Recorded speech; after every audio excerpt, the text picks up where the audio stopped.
여러분 반갑습니다. 반갑습니다.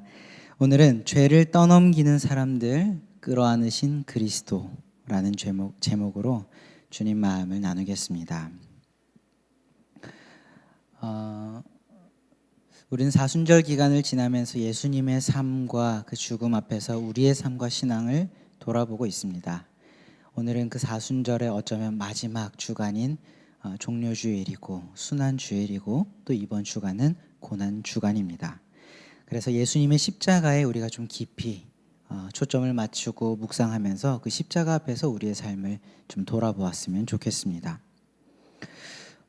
우리는 일상 속에서 수많은 실패나 실수를 마주할 때가 많습니다. 네, 종종 그럽니다. 우리는 자주 실패하고 자주 실수합니다. 그걸 자주 마주합니다.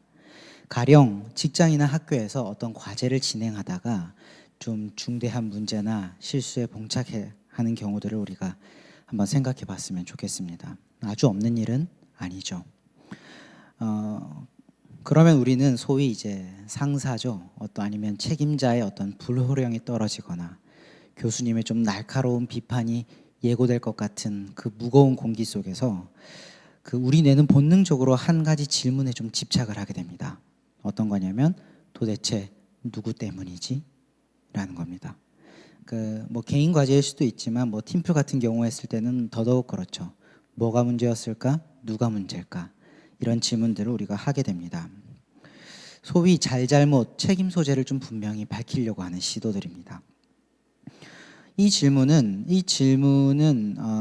어쩌면 문제의 근본적인 해결 방법을 찾으려는 어떤 이성적인 태도는 아닙니다. 여러분, 문제가 딱 일어났을 때 여러분들은 좀 어떻게 하세요? 잘잘못을 따지세요? 아니면 극복 방법을 좀 찾으세요? 잘잘못 따지는 걸로는 사실 뭐 다음번에 조금 실수를 만에 대비하겠다 정도의 어떤 소득은 얻을 수 있겠지만 문제 자체를 근본적으로 해결하지 못합니다. 잘잘못보다 중요한 건 어떻게 이걸 해결해 나갈까. 이게 더 중요한 건 어쩌면 우리가 공유하는 상식일 겁니다. 그럼에도 불구하고 사람들은 본능적으로 잘잘못부터 따지려고 한다는 겁니다.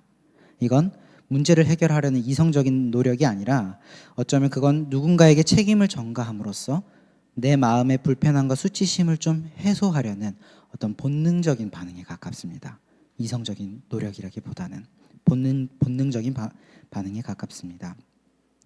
그래서 우리는 소위 이런 과정에서 우리끼리 하는 말이지만 소위 빌런이라고 하는 것을 좀 찾아내려고 합니다. 그 상황 속에서 대개 그 대상은 목소리가 작은 사람, 힘이 없는 사람, 업무에 서툰 신입사원, 신입생, 그리고 혹은 평소 팀에서 좀 소외받던 누군가일 때가 많습니다. 가령 이렇게 얘기하는 거죠. 그때 그 사람이 만약에 1인분 했으면, 제 역할 다 했으면 이거 일이 이렇게 틀어지진 않았을 거야 라며 손가락질을 좀 시작합니다. 소위 험담하고 책임 추궁을 하는 거죠. 뭐 공식적이지 않더라도 사담 자리에서 그런 분위기들을 만들어냅니다. 그런데 이렇게 손가락질을 시작하고 그 사람에게 모든 책임을 몰아넣기 시작하면 그 순간 신기하게도 남은 사람들은 묘한 결속력과 안정감을 느낍니다. 좀 신기하고 안타까운 일이긴 하지만 그렇습니다. 우리는 최선을 다했는데 저 사람 때문에 망한 거야. 우리는 최선을 다했는데 이 사람이 원인이어서 실패한 거야 라고 말하면서 자신들의 부족함과 책임을 타인에게 던져버리곤 안심해버리는 거죠. 그렇게 스스로를 위로합니다. 나 때문은 아니야 라고. 그게 우리 뿌리 깊은 본능 속에 스며 올라오는 마음입니다. 이런 양상이 여러분 특수한 경우인 것 같습니까? 그거는 좀 어떤 못난 사람이 생각하는 방식이지라고 생각할 수 있지만 사실 인류 역사 내내 이거는 반복되어 온 그 용어도 있습니다. 희생양 메커니즘이라고 하는 일반적인 현상입니다. 나의 실패 지점은 대개 내가 생각하는 이상적인 내 모습과 괴리를 가지고 있는 모습이거든요. 내가 어떤 거에 실패를 했어요. 그리고 내가 어떤 거에 실수를 했어요. 그거는 내가 가지고 있는 나의 이상적인 모습과는 괴리가 있는 모습입니다. 이 괴리에서 오는 불편감이 조금 부연 설명이 좀 필요하긴 한데 시간 관계상 많이는 설명을 못 드리고 혹시 궁금하면 따로 한번 이야기를 나누면 좋겠습니다만 좀 많이 설명은 못 드리지만 이 불편감에서 이 내 이상적인 모습과 그러지 못한 내 모습의 괴리에서 오는 그 불편감이 죄책감이라고 하는 것의 본질입니다. 쉽게 말하면 이런 거죠. 원래 이렇게 됐어야 하는데 그러지 못했다. 이게 죄책감의 본질이라는 겁니다. 이게 불편하죠. 이건 자기 존재를 무너뜨리는 감각입니다. 이 불편감은, 죄책감은. 그래서 본능적으로 사람들은 이것을 속에 품고 있지 못하고, 불편하기 때문에, 내 존재를 헐뜯기 때문에, 내 존재를 뿌리부터 무너뜨리기 때문에 사람들은 이 죄책감이라고 하는 무게를 내 속에 품고 있지 못하고 외부로 던져버리려고 합니다. 이 실패의 원인은 저 사람이었다라고 타인을 탓하거나 나에게 돌리는 게 아니라 그 무게를 타인에게 짊어지는 거죠. 혹은 상황이 어쩔 수 없었다라며 환경을 탓하거나, 이것도 외부죠.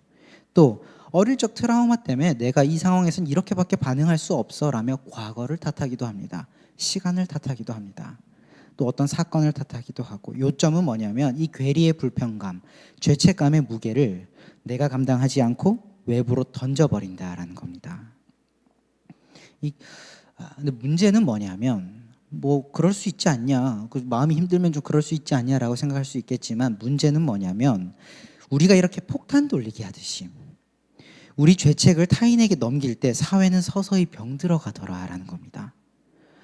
누군가는 부당한 죄책감을 견뎌야 됩니다. 그리고 그 죄책감은 어떤 사람에게는 치명적일 수 있습니다. 자기의 생명을 포기하는 지경에까지 몰고 가는 치명타를 먹이기도 합니다. 당장 내 마음은 편할지 몰라도 우리가 던져버린 그 죄책과 책임은 돌고 돌며 여러 사람들을 병들게 하고 사회와 공동체를 시들게 만듭니다. 비극적인 일입니다. 그런데 성경은 이미 오래전부터 이런 남 탓의 반응이 단순히 개인의 성격 결함이 아니라 인류가 보편적으로 가지고 있는 뿌리 깊은 죄성이라고 폭로했었습니다. 어딘지 좀 짐작이 되십니까? 바로 우리가 너무 잘 아는 창세기 3장의 이야기입니다. 선악과 이야기인데, 이건 정말 엄청난 텍스트입니다. 많은 통찰을 담고 있는데, 이 창세기 3장에 등장하는 인류 최초의 범죄 현장이 이 사실을 보도하고 있습니다. 우리 간단하게 그 사건들을 좀 복기해 봤으면 좋겠습니다. 하나님의 명령을 어기고 선악과를 먹인 뒤 그 수치와 죄책감에 떨던 첫사람 아담은, 수치와 죄책이라고 말하는 건 내가 벗었으므로 두려워하여 숨었다라고 이야기하는 데서 우리는 알 수 있죠. 이건 하나님의 명령을 어기고 실패한 그 지점이 아담에게 대단히 큰 수치고 두려움으로 작용했습니다. 그 죄책감으로 작용한 거죠. 이래야 했으나 그러지 못했다라고 하는. 그 수치와 죄책에 떨던 아담은 그 책임을 타인에게 던져버립니다. 하나님 앞에 가지고 나가서 회개하고 감당하고 개선하는 게 아니라 그거를 손쉽게 타인에게 던져버립니다. 그 3장 12절에 보면 이렇게 이야기를 합니다. 아담이 하나님이 주셔서 나와 함께 하게 하신 그 여자, 그가 내게 이 열매를 주므로 내가 먹었습니다.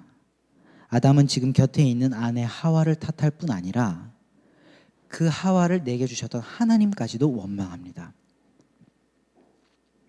하와 역시 마찬가지였습니다. 하와라고 상황이 다르지 않았습니다. 그녀에게 질문이 돌아갔을 때 그녀는 뱀을 탓했습니다. 하나님의 피조물인 저 뱀이 나에게 와서 이것을 유혹함으로 내가 먹었습니다. 라며 자기 죄책의 무게를 뱀에게 또 던져버립니다. 이 이야기 속에 남 탓이 등장하는데, 이 남 탓의 위력은 대단히 파괴적이었습니다.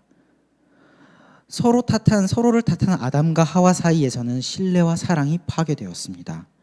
사람은 하나님으로부터 영적으로 단절되었고, 그날 에덴으로부터도 추방됐습니다. 하나님과 사람의 관계, 사람 사이의 관계, 사람과 세계의 관계가 총체적으로 파괴되는 비극을 사람들은 맞이하게 된 겁니다. 이 남 탓의 파괴력은 어마어마했습니다. 이 점에서 남 탓을 한다, 책임을 전가한다라고 하는 것은 조금 비겁한 처세술 정도의 문제가 아닙니다. 그건 한 사회와 인격을 붕괴시키고 관계의 근간을 흔드는 연쇄적인 형태의 죄입니다. 내가 살기 위해 타인을 죽이는 이 비열한 순환이 바로 인류가 처한 비극적 연쇄의 시작이었던 셈입니다. 우리가 이거를 좀 성경을 읽으면서 기억해야 됩니다. 우리 안에 이런 비극적인 누룩이 있었구나. 하지만 하나님께서는 이런 인간의 본능적인 죄성과 그 파괴력을 너무 잘 알고 계셨습니다. 그래서 이 구약의 율법을 통해서 한 가지 장치를 우리에게 마련해 주셨는데, 그것이 바로 레위기 16장에 등장하는, 여러분 좀 생소하실 수 있지만 아사셀 염소에 대한 규례입니다. 이 속죄에 관련된 이 규례를 좀 간략하게만 소개해 드리자면, 그 1년에 한 번 대속죄일이라는 게 있습니다. 매일 어떤 개별의 사사로운 어떤 죄나 그런 것들을 속죄하는 속죄 제사를 드리는 날이 아니라 이스라엘의 모든 죄를 한 번에 짊어지는 대속죄 1년에 한 번 있는 날입니다. 그날은 유일하게 대제사장이 지성소로 들어가서 하나님과 어떤 그 죄의 문제를 해결하는 그런 날입니다. 큰 날이죠. 이 대속죄일이 되면 대제사장은 염소 2마리를 준비합니다. 한 마리는 하나님께 드리는 속죄 제물로 삼고, 다른 한 마리인 아사셀 염소는, 그 아사셀 염소라 불렀는데, 이 아사셀 염소에게는 그 머리에 대제사장이 손을 얹고 안수를 합니다. 이 안수의 의미는 이스라엘 민족이 짊어지고 있는 그 총체적인 모든 불의와 죄, 그 대가들을 이 염소의 머리에 전가시키는 상징적인 행위입니다. 뒤집어 씌우는 행위죠. 그렇게 모든 백성의 죄를 뒤집어 쓴 염소는 사람이 없는 거친 광야로 보내집니다. 아무런 돌아올 장치 없이 그냥 보내집니다. 죽으라는 거죠. 그렇게. 이것은 인간이 서로에게 죄책감과 죄책의 무게와 그 스트레스를 전가시키면서 서로를 파괴하지 않도록, 사람에게 그거 전가시키지 말고 이 짐승에게, 하나님께서 승인하신 이 짐승에게 전가시키고 그 짐승에게 해소하도록, 그 죄책의 무게를 하나님께서 마련하신 어떤 영적인 안전장치, 정신적인 안전장치, 하나님의 배려였습니다. 이 죄책감의 불편함을 감당할 수 없는 인간들을 위해서 하나님께서 승인한 그 짐승에게 그 죄책의 무게를 쏟아내고 너희는 자유를 얻으라는 하나님의 배려인 셈이죠. 이는 분명 개인과 공동체에게 정신적 차원에서 효과가 있었고 영적인 차원에서 중요한 안전장치가 됐었습니다만, 그러나 이 제사에는 한계가 있었습니다. 효과가 일시적이었다는 겁니다. 염소는 죽었으나 인간의 마음은 본질적으로 변하지 않았습니다. 제사는 해마다 반복되어야 했습니다. 그거 한 번으로는 사람의 마음이 고쳐지지 않더라는 겁니다. 그냥 그 죄책감만 잠시 덜어낼 수 있는 장치 정도에 머물렀다는 겁니다. 여전히 인간은 누군가에게 책임을 돌리지 않으면 그 무게를 견디지 못하는 존재로 남아 있었습니다. 희생양 메커니즘이라는 이 죄책의 순환이 인류 안에서 계속 작동은 하고 있었던 겁니다. 이게 멈추지 않았습니다. 끊어지질 않았습니다. 이 아사셀 염소로는. 이러한 죄책 전가의 순환고리를 본질적으로 끊어버리시려고, 이게 뿌리부터 끊어버리시려고 예수님께서 친히 어린 양이 되셔서 우리를 찾아오신 겁니다. 오늘 본문을 좀 기억해 봅시다. 짧은 본문이었는데 한 장면만 딱 다루었습니다. 그 내용과 배경이 이렇습니다. 빌라도의 법정 앞에 섰습니다. 최후에 예수님께서 결국 체포되셔서. 그런데 그날 빌라도의 법정 앞에 선 예수님의 모습은 정말 달리 표현할 방법이 없습니다. 완전한 희생양의 모습이었습니다. 사람들의 희생양이었습니다. 그곳에 모인 사람들은 각자 자기가 견디기 힘든 스트레스와 불안을 예수라는 한 인물에게 쏟아붓고 있었습니다. 가령 몇 명 예를 들어 보겠습니다. 종교 지도자들은 자기보다 하나님의 뜻을 더 잘하는 것처럼 보이는 예수를 보면서 예수님께서 그 사람들을 많이 가르치셨습니다. 그런데 바리새인들과 논쟁도 하고 사두개인들이랑 논쟁도 했는데, 율법의 전문가들이라고 하는 자기와 논쟁을 했는데 자기가 자꾸 지는 겁니다. 많이 꾸짖음을 당하지 않습니까? 그 사람들 앞에서 그렇게 꾸짖음 당하니 수치스러웠을 겁니다. 수치스럽기도 했을 겁니다. 마치 대중들의 시선에서 보면 나보다, 종교 지도자인 나보다, 제사장인 나보다, 율법 전문가인 나보다 목수인 예수 저 사람이 율법을 더 잘하는 것처럼 느껴진다라는 인식에 뭔가 그 뒤통수가 따가웠을 겁니다. 이건 자기 부족함과 자기 한계에 대한 죄책감을 느꼈을 겁니다. 내가 율법의 전문가로서, 하나님의 법을 가르쳐야 하는 사람으로서 자기 한계를 느끼고 그건 죄책감으로 작용했을 겁니다. 이 죄책감은 곧 질투로 변하여서 예수라는 인물에게 다시 던져졌습니다. 또 빌라도 총독은 밀란이 일어날 것 같은 상황을 통제하지 못했다는 그 무능한 죄책감을 피하고자 예수님을 따라다니는 사람들이 많고 지금 이 분위기로는 혁명이 일어날 것 같고 그렇게 밀란이 일어나고 나면은 로마의 어떤 그 시선 앞에서 작은 고을 하나 제대로 다스리지 못했던 그 자기의 어떤 책임과 수치심을 견디기 어려웠겠죠. 그런 것들을 그 무책임의 죄책감을 피하고자 예수라는 사람을 희생시켜서 이 밀란을 방지하려 했습니다. 그래, 너희 뜻대로 해라. 나는 죄를 찾지 못하겠지만 너희 뜻대로 너희가 원하면 십자가에 못 박아라. 근데 너희가 데려가서 못 박아라. 철저하게 회피하고 그냥 예수님을 그 처형의 현장에 던져버렸습니다. 자기 죄책감을 던진 거죠, 사실 예수님에게. 이 둘뿐 아닙니다. 어제까지 호산나 외치던 군중들도 있었습니다. 근데 이 사람들이 보기에는 예수님을 호산나라고 외쳤을 때 환대했을 때는 그 어떤 혁명적인 메시아, 다윗 왕국의 혁명 대장과 같은, 독립운동가의 대장과 같은, 그래서 이 혁명을 주도할 어떤 왕적인 메시아라고 생각을 했을 겁니다. 혁명적인 메시아라고 생각했습니다. 근데 그 기대가 어긋난 겁니다. 저 앞에 체포되어서 무능하게 잡혀 있는 것처럼 보이는 그 예수를 바라보면서 자신들의 기대가 어긋났다는 그 수치심은 이루 말할 수 없을 겁니다. 환호했던 내가 부끄러웠을 겁니다. 그 수치는 예수에 대한 분노로 바뀌어서 곧 예수님에게 다시 쏟아졌습니다. 저마다 자기가 품고 감당해야 할 그 죄책의 무게들을 예수님에게 다 던져내고 있는 상황이었습니다. 예수님은 그 자리에서 완전한 희생양이었습니다. 정말로 희생양이었습니다. 그래서 그들이 외친 겁니다. 이 사람만 죽으면, 이 예수라는 사람만 죽으면 우리는 다시 평화를 얻을 것이다. 착각이긴 하지만 그렇게 외쳤습니다. 아마 그 착각을 붙들고 싶었을 겁니다.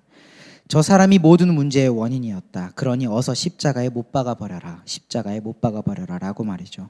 그런데 이 말의 본질은 사실 예수님에 대한 미움이라기보다는 자기는 문제없다라고 하는 확신을 가지고 싶었던 것이 가능성이 큽니다. 대중들이, 모든 사람들이. 그 희생양으로 예수님이 선택된 거죠. 예수님은 그렇게 희생당하셨습니다. 하지만 그 모든 독설과 저주를 받으신 예수님의 반응이 되게 놀랍습니다. 자기 죄책의 무게를 타인에게 전가했던 첫사람 아담과는 확연히 다른 반응을 보이셨습니다. 예수님은 자기 사람들의 죄성에서 쏟아져 나오는 그 잔여물의 무게를 그 어디로도 전가시키지 않고 그 어디로도 흘려보내지 않고 그저 던져지는 대로 다 받아내셨습니다. 예수님은 충분히 인간의 비겁함을 폭로하며 항변하실 수 있는 분이셨지만 그럴 능력이 충분히 있으셨지만 침묵하셨습니다. 그죠? 그냥 침묵 속에 묵묵히 도살장에 끌려가는 어린 양처럼 그 모든 죄책의 무게를 그냥 받아내고만 계셨습니다. 그 모든 불평감과 부담을 타인에게 다시 전가하지 않고 그냥 십자가 위에서 모두 끌어안고 죽으셨습니다. 이것이 올해 고난주간 우리가 기억할 십자가의 의미입니다. 세상은 내가 살기 위해 타인을 죽이지만 예수님은 타인을 살리기 위해 자신이 죽는 길을 택하셨습니다. 수천 년 동안 인류를 지배해온 죄의 전가, 남 탓의 순환이 예수님의 십자가에서 비로소 끊어진 겁니다. 결정적으로 이게 다릅니다. 아사셀 염소와는 달리 예수님의 희생 앞에선 사람들이 변하기 시작했습니다. 그 침묵의 사랑이 비난으로 가득했던 세상을 부끄럽게 만들었고 그 모범을 보고 나도 그리 살겠노라며 같은 길을 걸으려는 제자들이 나타나기 시작한 겁니다. 그 제자들이 바로 그리스도인이고 우리들입니다. 그리스도인이란 단순히 교회에 출석하는 사람들이 아니라 예수님을 따라서 사는 사람들을 일컬어 예수님의 그리스도인이라고 이야기를 합니다. 세상은 자기 수치와 실수를 감추기 위해 누군가를 정죄하고 비난하면 나는 괜찮은 사람이야, 나는 문제없는 사람이야 라고 자위하지만 그리스도인은 자신의 연약함과 죄책감을 타인에게 던지는 사람들이 아니라 그것을 들고 하나님 앞으로 나아가는 사람들입니다. 이미 예수님께서 우리의 모든 짐을 담당하셨기에 우리의 모든 죄책과 허물을 담당하셨기에 우리는 더 이상 두려워하거나 숨을 필요가 없습니다. 부끄러워할 필요가 없습니다. 아담이 벗었으므로 두려워하여 숨었으나 우리는 그럴 필요가 없어졌다는 겁니다. 우리는 나에게 이런 못나고 부족한 모습이 있으니 하나님 해결해 주세요라고 찾아가서 요청할 수 있는 하나님의 아들, 딸들이 되었습니다. 하나님은 더 이상 냉혹한 심판자의 눈빛으로 우리를 보지 않으십니다. 예수님의 십자가가 열어놓으신 은혜입니다. 우리에겐 예수님 외에 그 어떤 희생양도 필요 없습니다. 우리의 희생양은 예수님 한 분으로 충분합니다. 그렇게 만드시려고 예수님이 땅에 오셨고 십자가를 지셨습니다. 내가 기꺼이 너희 모두의 희생양이 되겠다. 이것이 예수님께서 인류를 향한 사랑의 표현이었습니다. 그러니 이스라엘이 아사셀 염소에게 모든 죄책을 전가하고 사람에게 그 죄책을 전가하지 않았던 것처럼 내가 너희의 모든 죄책을 담당하리니 너희는 타인을, 사람을 희생양으로 삼지 말아라. 너희의 희생양은 나 하나면 족하다. 그리 말씀하십니다. 주님의 이 말씀을 기억하며 우리가 이번 한 주를 살았으면 좋겠습니다. 말씀을 맺겠습니다. 이번 한 주 고난주간을 보내면서 우리 삶의 현장에서 남 탓의 유혹이 찾아올 때마다 주님의 십자가를, 그 주님의 마음을 우리가 바라보고 기억했으면 좋겠습니다. 나를 대신해 온갖 비난과 죄책을 묵묵히 받아내신 주님을 기억했으면 좋겠습니다. 구체적으로 한 2가지 정도 우리가 실천을 좀 해봤으면 좋겠는 것은 이런 겁니다. 누군가를 비난하고 싶은 마음이 턱끝까지 차오를 때 3초만 멈추고 우리가 성찰적인 기도를 좀 한번 올려드렸으면 좋겠습니다. 주님, 혹시 내가 나의 부족함이나 불안을 저 사람에게 떠넘기려는 건 아닐까요? 라고 한번 기도해 봤으면 좋겠습니다. 저 사람을 확 비난하고 싶은 마음이 올라올 때 내가 무엇이 그렇게 부끄럽습니까? 주님, 내가 무엇이 그렇게 불안합니까? 주님, 내가 무엇이 그렇게 두려웠던 겁니까? 뭐 때문에 내가 이 사람을 지금 희생양 삼으려고 하는 겁니까?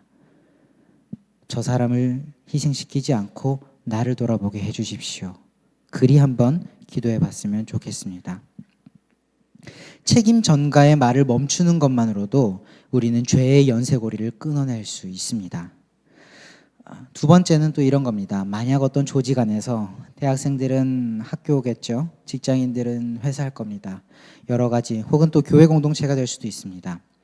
여러 조직 안에서 누군가의 실수가 드러난다면 우리는 비난의 대열에 합류하지는 맙시다. 그 공동체가 공동체의 죄책을 한 사람에게 전가시키고 희생양 삼으려고 할 때 그 대열에 우리가 동참하지는 않았으면 좋겠습니다. 그 대열에 동참하는 대신 그 실수의 무게를 함께 짊어져 줄 수 있는 영적인 근력이나 여유가 우리에게도 좀 있었으면 좋겠습니다. 예수님께서 그렇게 하셨던 것처럼 말입니다. 예수님께서는 모든 죄책과 수치심을 짊어지심으로 인류가 가진 죄의 연쇄를 끊으셨습니다. 그러니 우리도 최소한 예수님만큼은 못하더라도 우리 삶의 영역에서만큼은 예수님을 본받는 작은 실천으로 이 죄의 연쇄들의 제동을 걸 수 있는 그런 제자들이 될 수 있었으면 좋겠습니다. 그런 우리를 통해 우리의 가정과 사회와 공동체가 다시 살게 될 것을 함께 소망했으면 좋겠습니다. 주님께서 우리를 통해 일하실 것을 믿습니다. 함께 기도하겠습니다. 하나님 아버지, 고난주간을 시작하며 예수님의 십자가의 의미를 다시 한번 묵상합니다. 인류가 가지고 있던 파괴적인 죄의 능력, 죄책의 순환을 친히 희생양이 되심으로 끊어내신 주님의 희생과 사랑을 기억합니다. 여전히 우리는 본능적으로 남 탓을 통해 우리가 져야 할 죄책의 무게를 회피하려 했음을 회개합니다. 이제 내 마음 편하고자 타인을 해치는 이 구조에서 벗어나 타인을 살리기 위해 내가 기꺼이 그 무게를 짊어지는 주님의 삶을 본받게 하여 주옵소서. 그러나 내가 또 다른 희생양이 되는 것이 아니라 이미 우리의 희생양 되신 예수님께 의탁하는 마음으로 이 길을 지혜롭게 뒤따르게 하여 주옵소서. 감사합니다. 우리를 사랑하신 어린 양 예수 그리스도의 이름으로 간절히 기도합니다. 아멘.